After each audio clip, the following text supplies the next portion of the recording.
La esencia de la política que el presidente Cárdenas puso en marcha entre 1934 y 1940, y que como expresidente mantuvo hasta su muerte, fue poner el poder del gobierno al servicio de las clases mayoritarias, campesinos, indígenas y obreros, históricamente sometidas a las minorías privilegiadas.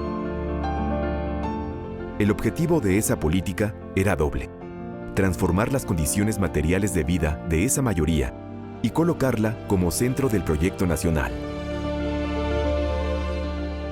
En el ámbito internacional, el cardenismo rechazó las políticas imperialistas de las grandes potencias y le dio primicia a la soberanía nacional frente a los intereses externos, señala el historiador Lorenzo Meyer.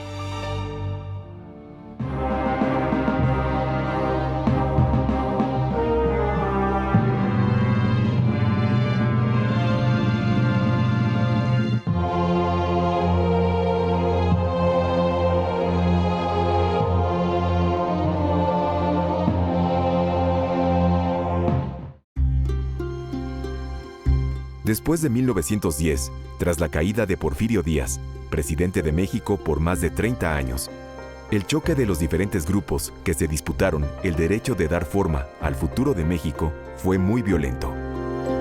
Fue una lucha extensa e intensa, que se libró entre revolucionarios y contrarrevolucionarios, y más adelante, entre las diferentes facciones de la revolución. Poco después, un nuevo orden se fue estableciendo, con la supremacía militar del carrancismo, la nueva Constitución de 1917, así como con un nuevo ejército y organizaciones obreras y campesinas, y con el Partido Nacional Revolucionario.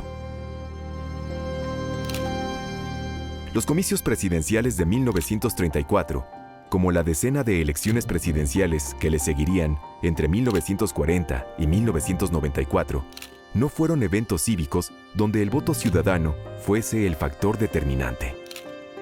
Las verdaderas luchas por la presidencia o por las gubernaturas, en esos 60 años, se libraron en el partido del gobierno. La última palabra fue la del hombre fuerte, que en cada época controlaba el gobierno. En 1934, ese gran elector fue un expresidente y general, Plutarco Elías Calles. En los siguientes 60 años, ese papel lo desempeñaría el presidente que terminaba su mandato.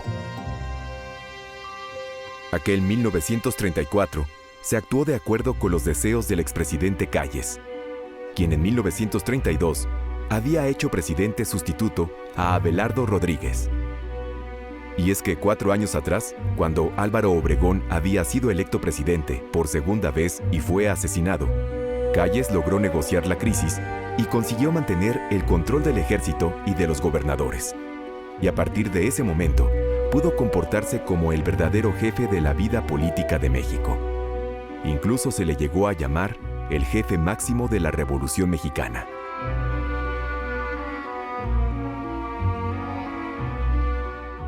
El marco formal dentro del que se dio la elección del general Cárdenas fue construido por el Partido Nacional Revolucionario, PNR, gestado al final del gobierno de Calles, en marzo de 1929, que agrupó y controló al gabinete, a los caciques, jefes militares, dirigentes de partidos existentes, líderes sindicales y campesinos, y gobernadores. Fue pues Calles, y no el presidente Rodríguez, quien en 1933 optó por Cárdenas como candidato del partido del gobierno para el primer periodo presidencial de 6 años, de 1934 a 1940, y el mundo político lo aceptó sin chistar. Una vez en el poder, Cárdenas emprendió una operación política inesperada y arriesgada. Con el apoyo de los militares con mando efectivo de tropas y de una parte del movimiento obrero, se deshizo sin violencia de Calles, que terminó exiliado en Estados Unidos por el resto del sexenio. Cárdenas, como candidato del Partido Nacional Revolucionario, presentó en diciembre de 1933 su proyecto de gobierno que se conoció como Plan Sexenal. La idea era proseguir con las metas de la Revolución Mexicana. La reforma agraria se hizo realidad para los campesinos. a los que se entregaron 18.8 millones de hectáreas. Y al finalizar el sexenio, el 55% de la producción agrícola del país ya provenía de los ejidos. Esos ejidatarios fueron encuadrados en una gran organización, la Confederación Nacional Campesina. Como parte de la política agraria, se creó en 1936 un Departamento Autónomo de Asuntos Indígenas para examinar las condiciones sociales de las consideradas razas autóctonas y empezar a resolver sus problemas. El cardenismo le dio un enfoque socialista a la enseñanza para combatir el fanatismo religioso, destacar la naturaleza explotadora del sistema capitalista y proveer a los niños de un medio para cumplir sus deberes con la colectividad y para la lucha social. En materia de educación superior con orientación popular, el gobierno creó en 1936 el Instituto Politécnico Nacional, que reclutó a más del 70% de su alumnado entre las clases populares. Ese mismo año se dio forma a una nueva central sindical identificada plenamente con Cárdenas, la Confederación de Trabajadores de México.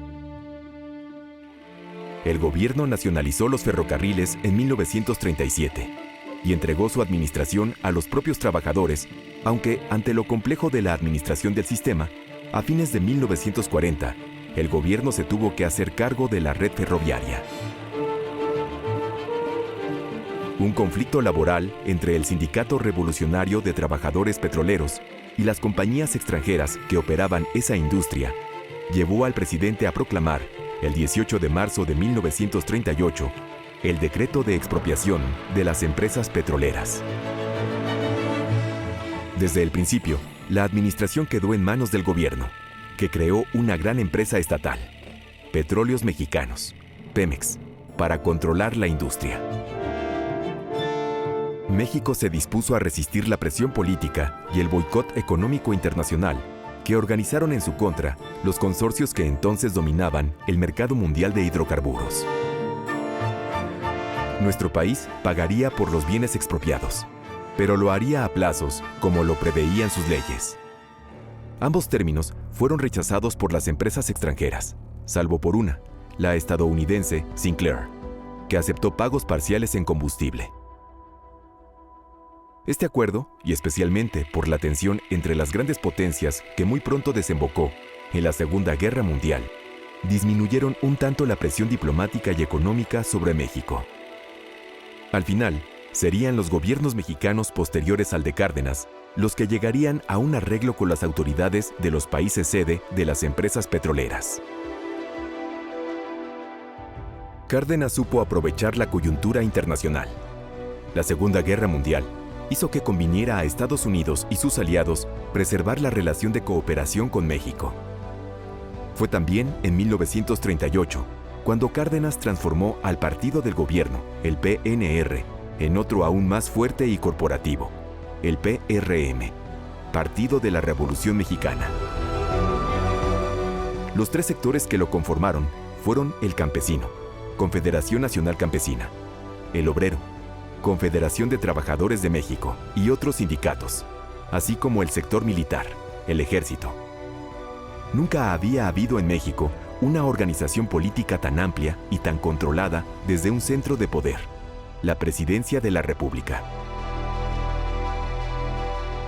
Cuando tuvieron lugar las elecciones de 1940, las divisiones políticas, tanto en los círculos del gobierno como en la sociedad en general, eran muy pronunciadas. Para evitar que la confrontación desembocara en violencia, Cárdenas optó por no apoyar como sucesor a su correligionario, Francisco J. Múgica, que había participado en el Congreso Constituyente de 1916-1917 y que se proponía continuar y radicalizar el cardenismo.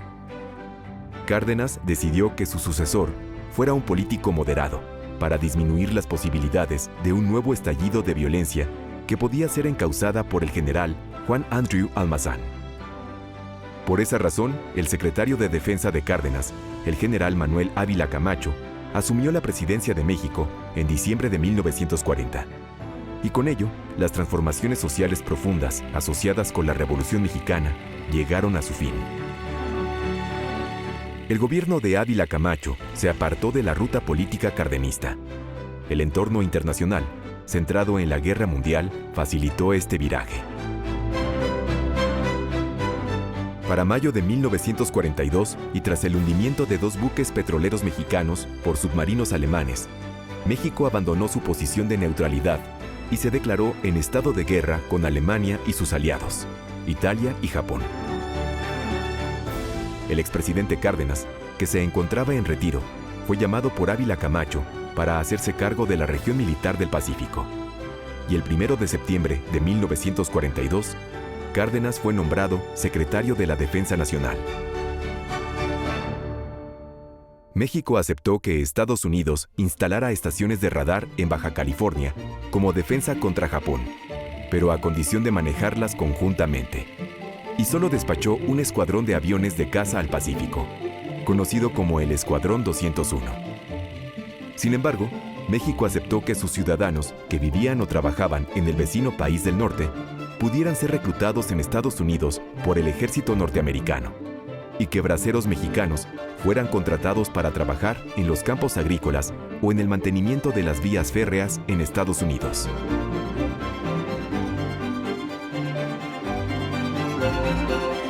Para mediados del siglo XX, el expresidente Cárdenas mantenía un perfil discreto en el escenario político nacional, pero seguía recorriendo el país.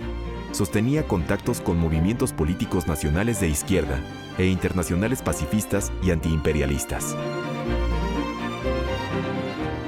El general Lázaro Cárdenas falleció el 19 de octubre de 1970, a la edad de 80 años.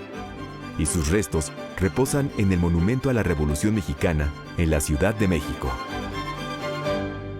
Que hay una herencia cardenista independiente del régimen, que va más allá del régimen del cual surgió y al cual sirvió.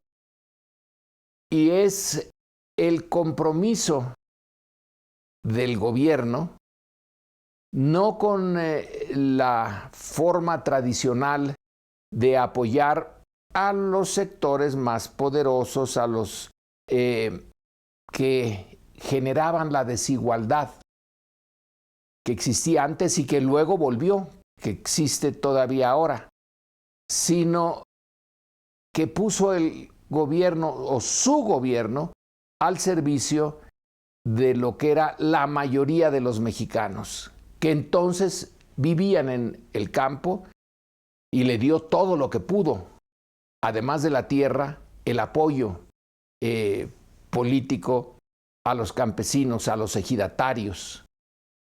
Y ese compromiso con los sectores más vulnerables y mayoritarios del país es algo que trasciende al cardenismo, es una herencia que obliga o debería obligar a todos los gobiernos, a todos, a volcarse en favor de la parte más débil, porque la división en clases sociales en México ha sido una constante, sigue siendo un hecho evidente, el de la desigualdad.